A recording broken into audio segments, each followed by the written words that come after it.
आपको याद होगा कि पिछले साल चाइना ने भारत के वाइस प्रेसिडेंट वेंकैया नायडू की अरुणाचल प्रदेश यात्रा का विरोध करते हुए अरुणाचल प्रदेश को चाइना के साउथ तिब्बत का पार्ट बताया था और उस समय कहा था कि चाइना अरुणाचल प्रदेश को इंडियन टेरिटरी के रूप में रिकॉग्निशन नहीं देता है, यानी चाइना अरुणाचल प्रदेश को भारत के हिस्से के रूप में मान्यता नहीं देता है, यानी अरुणाचल प्रदेश को भारत का हिस्सा मानता ही नहीं है। उसके बाद हाल ही में दलाई लामा के बर्थडे के ऊपर प्रधानमंत्री मोदी ने दलाई लामा को विश किया था, जन्मदिन की मुबारकबाद दी थी। इसके ऊपर भी चाइना ने विरोध जताया था और कहा था कि भारत को तिब्बत से संबंधित मुद्दों में इंटरफेयर नहीं करना चाहिए, यानी तिब्बत में दखल नहीं देनी चाहिए, क्योंकि ये चाइना का अंदरूनी मामला है। आप सोचिए कि पीएम मोदी के दलाई लामा को बर्थडे विश करने पर और वेंकैया नायडू के अरुणाचल प्रदेश जाने पर ही चाइना इतना ज्यादा भड़क गया था, लेकिन अब जो भारत ने काम किया है उसको सुनकर तो चाइना के पैरों तले जमीन ही हिल जाएगी। चाइना ने अरुणाचल प्रदेश और तिब्बत का मुद्दा उठाकर अपने ही पैरों के ऊपर कुल्हाड़ी मार दी है, क्योंकि तिब्बत रीजन को लेकर भारतीय सरकार ने एक ऐसा मेजर स्टेप उठा लिया है जो फ्यूचर में तिब्बत को चाइना से आजाद करवाने में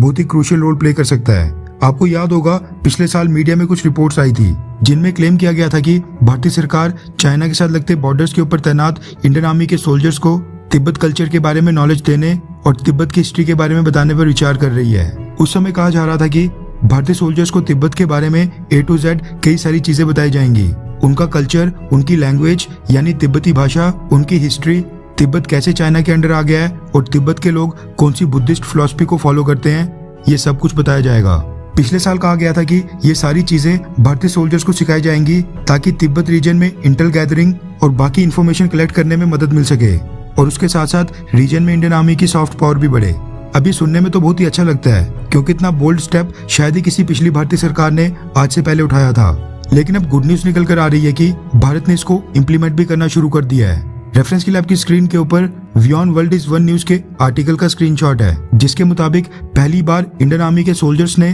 तिब्बतोलॉजी का कोर्स पूरा कर दिया है। रिपोर्ट्स के मुताबिक बॉर्डर एरियाज में तिब्बत कम्युनिटी के लोगों के साथ कनेक्शन मजबूत करने के मकसद से इंडियन आर्मी के ऑफिसर्स और जेसीओस को तिब्बतोलॉजी के ऊपर 42 डेज का कोर्स करवाया गया। Central institute of Himalayan and cultural studies में इससे पहले एक पायलट प्रोजेक्ट चलाया गया था, जिसके सक्सेसफुल होने के ऊपर इंडियन आर्मी के ऑफिसर्स को एक कोर्स करवाया गया। लेफ्टिनेंट कर्नल एस वालिया ने मीडिया को बताया कि इंडियन आर्मी के सोल्जर्स को तिब्बतन बुद्धिज्म, तिब्बत के लोगों, साल 1950 से पहले तिब्बत में क्या पॉलिटिकल स्ट्रक्चर था, उसके बाद वहां पर क्या हुआ, इन सब चीजों के बारे में बताया जा रहा है। इसके साथ ही इंडियन आर्मी के ऑफिसर्स को तिब्बत रीजन की demography, geography, internal dynamics, history, language, art and culture के बारे में भी एजुकेट किया जा रहा है, जिसके लिए guest lectures, videos, movies, books और जितने भी रिसोर्सेज हैं सबका इस्तेमाल किया जा रहा है। ये जो इंडियन आर्मी के ऑफिसर्स के लिए कोर्स बनाया गया है, इसको फॉर्मलाइज करने के लिए लामास, जो तिब्बतन इश्यूज के एक्सपर्ट होते हैं, उनकी भी मदद ली गई है।